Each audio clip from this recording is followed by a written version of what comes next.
Hello friends and welcome back.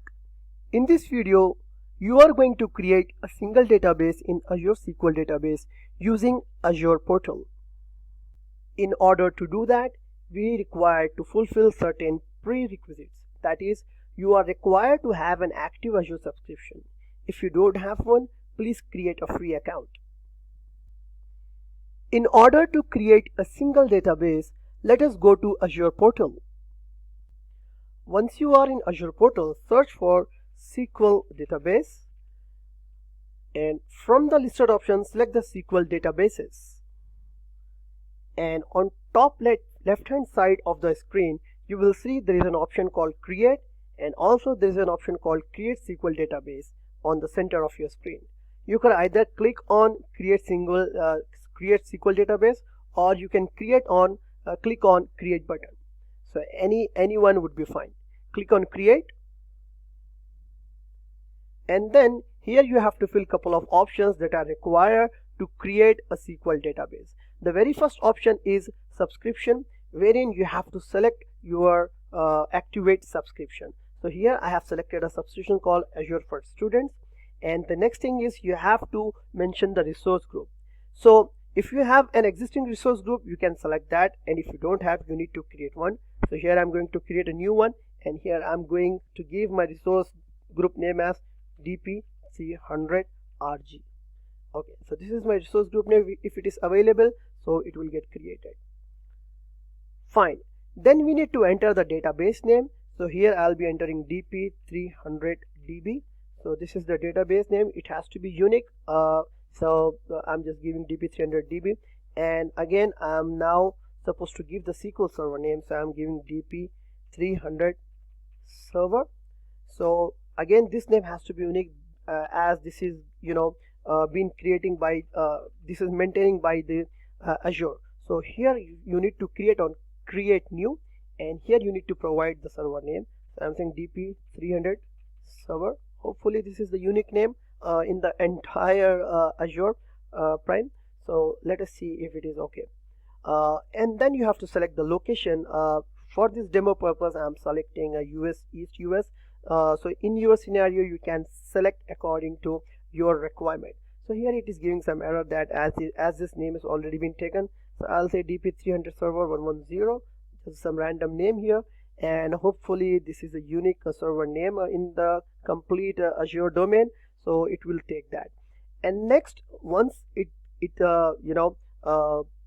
verifies the name, then you have to come and you have to provide the server admin login and password.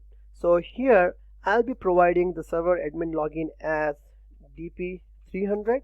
So this is my admin login, and as you can see there are some instructions given here that the login name must not contain a SQL identifier or a typical system name like admin, administrator, SA, root, DB. So these are some of the things that you need to follow when you are going to create a server admin login.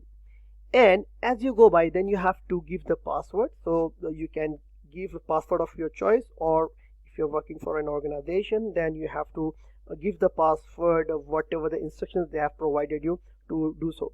So here I'm selecting password. So both the password have to match, and it should be like 128 characters, which is quite okay. Then what you can do is you can say OK, and once you click on OK, again it will give you some of the options that you need to fill it for creating the instance. Once you click on OK, here it will show you the project details that okay, the subscription is the one which you have selected. Then you have the database name, the group name, the SQL server, which is not yet created, but it is just like marking up the server name that you want to have. And then here if you want to enable the elastic pool, you can say yes. However, for this demo we are not going to do that.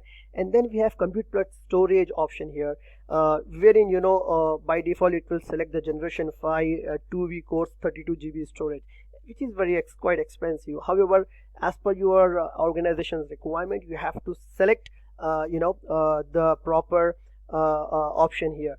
Anyway, I'm going to configure it with the basic version of it. So I'm clicking on the configure DB, and here what I can do is I can select the basic version of it, right? And if I select the basic version of it, then I can improve the data max size to 5, but however here I have 2, so I'm happy with that, and then I'll say apply.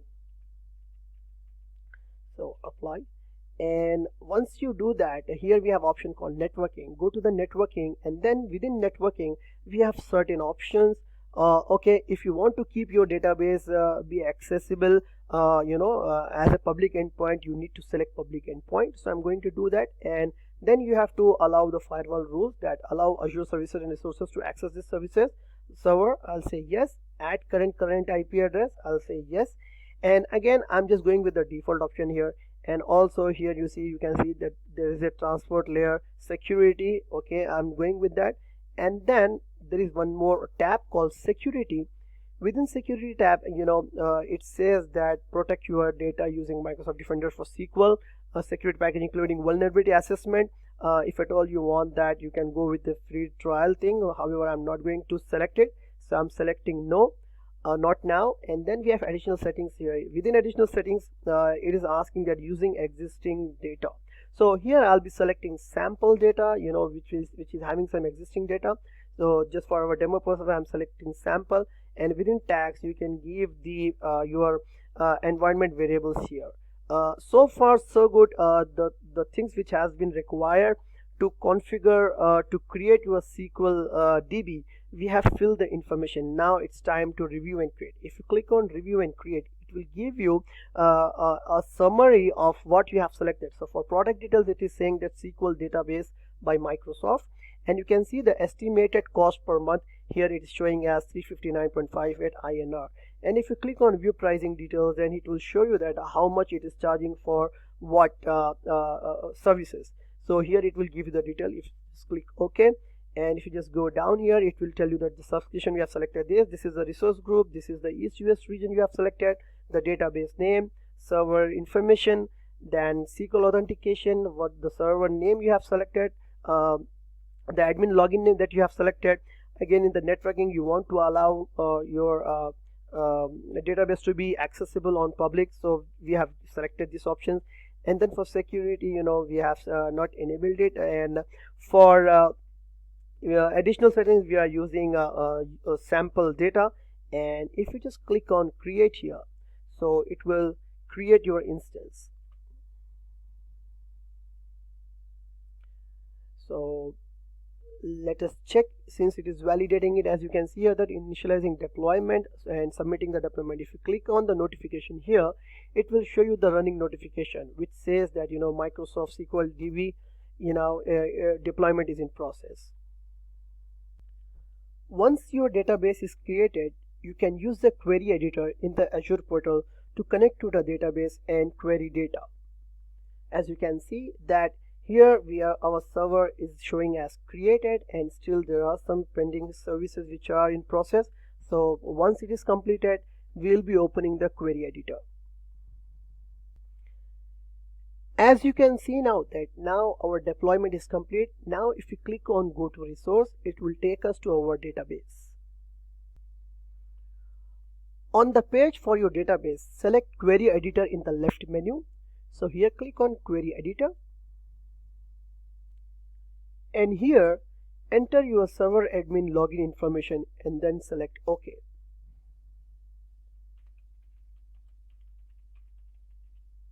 So I'll be entering my information here, and I'll click on OK. Click OK. So now we'll try to run one query which is which will fetch data from the database. So let us see what the tables we have here. Okay, so we have come build versions, address, customer address, and all this kind of tables, and we have list of views. This is some of the sample data that we have selected during the creation of Azure SQL database. So now I'm going to write one query which says top 20 PC dot name as category name, comma P dot name as product name from sales lt dot product category PC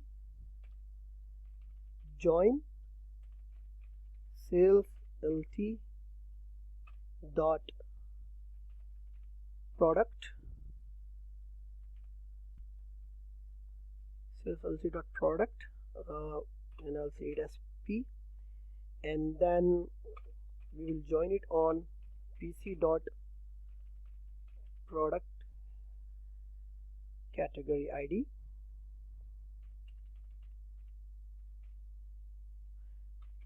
is equal to P dot product category